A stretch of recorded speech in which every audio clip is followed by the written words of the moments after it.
打呼或鼾声雷动，不论声音大小，你知道吗？都有可能是一种疾病哦。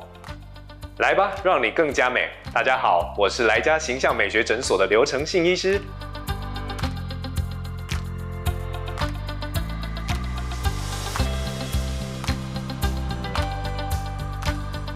打呼和打鼾的确是个让人很尴尬的症状啦。男生会打呼，女生会打呼，老人、小孩基本上每个人都会打呼。事实上呢，有高达50%的男生有打呼的困扰，而女生的话，其实也有30%哦。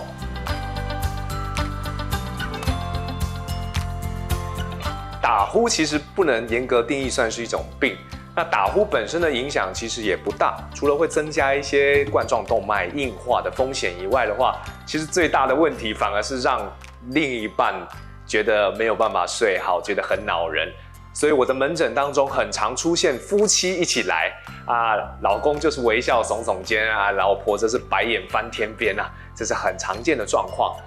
倒是值得注意的是，跟打呼相关，常常合并出现的睡眠呼吸中止症啦。根据统计，这些有打鼾的男性当中，大概有30%的人合并睡眠呼吸中止症，而打鼾的女性当中，则有2%合并睡眠呼吸中止症。这个状况的话，就比较危险，可能会有心血管的风险、脑部血管的风险，也会影响一些免疫力、专注力，对身体的影响非常大。打呼的治疗其实还是要追本溯源，从根本的原因着手。那我们通常会分阶段，从最简单非侵入性的治疗，像是什么呢？减重、侧睡，用一些止鼾的枕头啊这些方式来辅助。那第二个的话就是更进一步了，包含像是药物啊、止鼾的牙套，或者是睡觉的时候佩戴正压呼吸器，可以减少打鼾。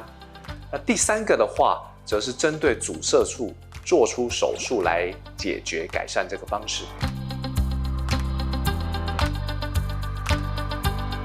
其实我们在治疗打鼾的部分的话，如果是合并鼻塞，那就可以一起来做治疗，这样子对打鼾还有鼻塞都能够达到一起的效果。那通常的话也是会分阶段，会建议包括补充营养、运动、使用空气清净剂、使用除湿机，并且用益生菌来补充。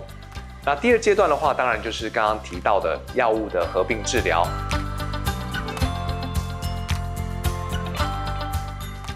其实对于打鼾的治疗，如果在前面那些都没有办法的话，的确可以透过手术解决。那手术的位置就是那些阻塞的位置，举凡说有鼻子、软腭、扁桃腺、舌头的根部，还有气管的开口这些部分。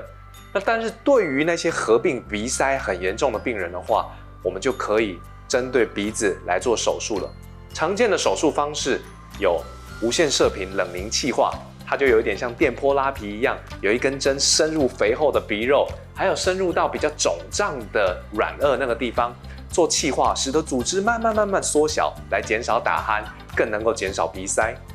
另外一种方式的话，则是比较新，那算是很平衡的方式，就是微创的下鼻甲螺旋刀抽吸手术。这种的话，可以把肥厚的下鼻甲做一个小伤口，放一根细细的管子进去，像抽脂手术一样，把肥厚的组织抽出来，再合并从软腭的地方做一些气化手术，也可以大大的减少鼻塞还有打呼的状况。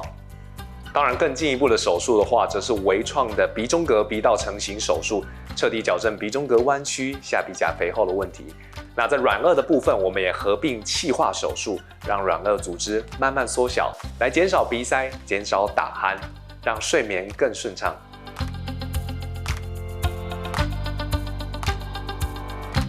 以均衡性来讲的话，我会蛮想要提一下新式的这种微创螺旋刀下鼻甲抽吸手术，它就是透过微小的创口进入肥厚的鼻肉里面做抽吸。所以它很多蛮好的优点，就是手术执行速度很快，伤口非常小，出血也少，恢复期很高，复发的几率也不高，而且同时它还能够保存整个鼻子的黏膜，所以比较不会影响到嗅觉、鼻子的循环、分泌物的产生，或者是长期的结痂，都可以大大的避免掉，算是目前来讲比较新又算是均衡的手术方式。如果你有长期鼻塞造成打呼的困扰，已经严重影响你的生活，造成尴尬，甚至影响夫妻之间的感情和睡眠，也影响了小朋友的专注力的话，欢迎到来家形象美学诊所找我。我是刘承信医师，我们下次再见，拜拜。